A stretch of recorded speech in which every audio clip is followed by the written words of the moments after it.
Imagine o Brasil colonial, uma terra de vastas riquezas, de canaviais a perder de vista e de uma bebuida que já era parte intrínseca da cultura, a cachaça. Mas o que aconteceria se essa bebida, símbolo de alegria e subsistência para muitos, se tornasse o estopim de uma rebelião? Prepare-se para uma crônica oculta onde a insatisfação popular se misturou com a efervescência de um destilado, culminando em um evento que, de forma quase inacreditável, foi mais festa do que guerra. Hoje, vamos mergulhar na Guerra da Cachaça, um episódio singular da história brasileira que prova que, às vezes, a resistência pode ter um sabor agridoce e até mesmo um ritmo de folia.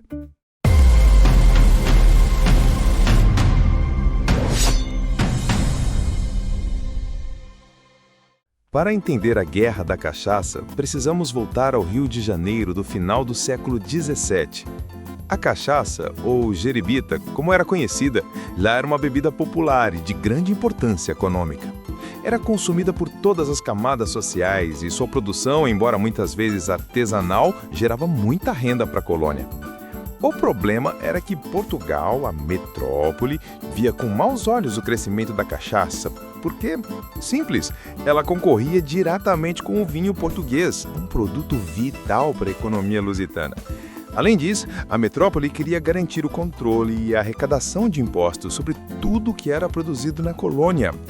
Foi nesse cenário de cobiça e controle que a coroa portuguesa começou a apertar o cerco. Foram criadas taxas abusivas sobre a produção e a venda da cachaça, e o pior, em 1695, um decreto real tentou proibir completamente sua fabricação e consumo. Para os produtores e comerciantes locais, essa proibição era um ataque direto à sua subsistência e à sua cultura. A revolta estava prestes a fermentar, assim como a própria cachaça.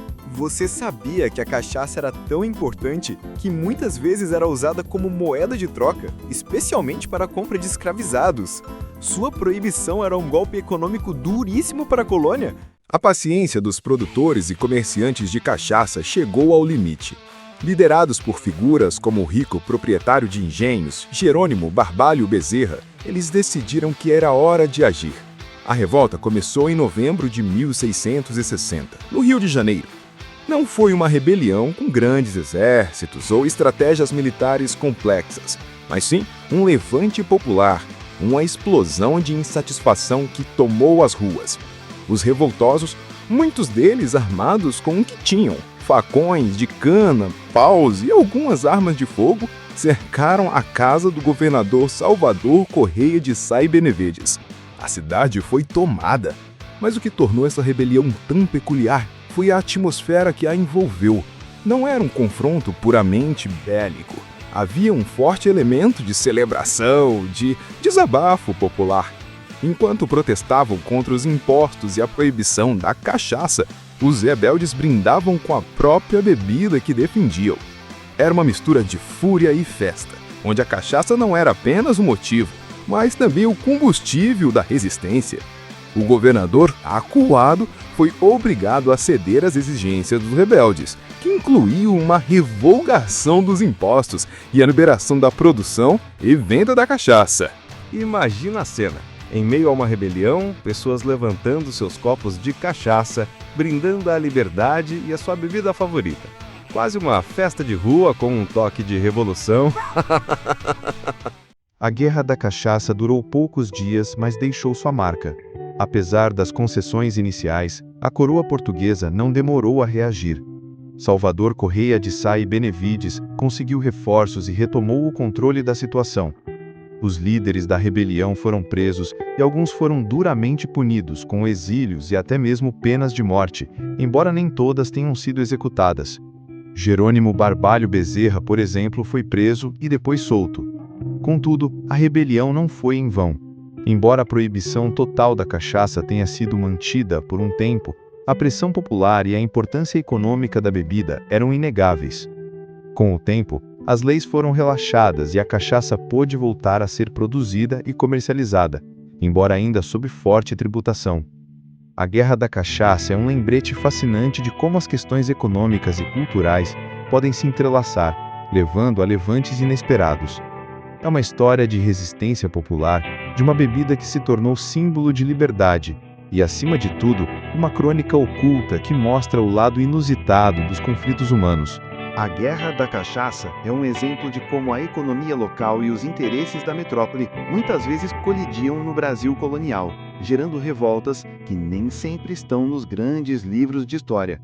A história da Guerra da Cachaça é muito mais do que um simples conflito por impostas. É um testemunho da resiliência do povo brasileiro, da sua capacidade de lutar por aquilo que acredita, mesmo que de formas inusitadas.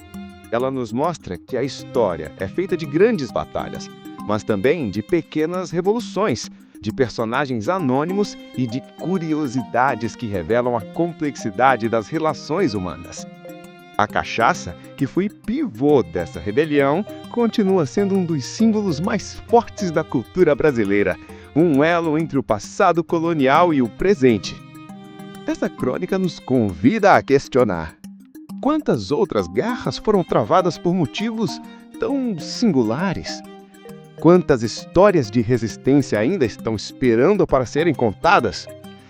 Se essa história te fascinou tanto quanto a mim, não se esqueça de deixar seu like, compartilhar com seus amigos e, claro, se inscrever no canal para não perder as próximas aventuras que vamos desvendar. Qual a sua opinião sobre a Guerra da Cachaça? Deixe seu comentário abaixo. Até a próxima! E que suas próprias crônicas sejam sempre cheias de surpresas!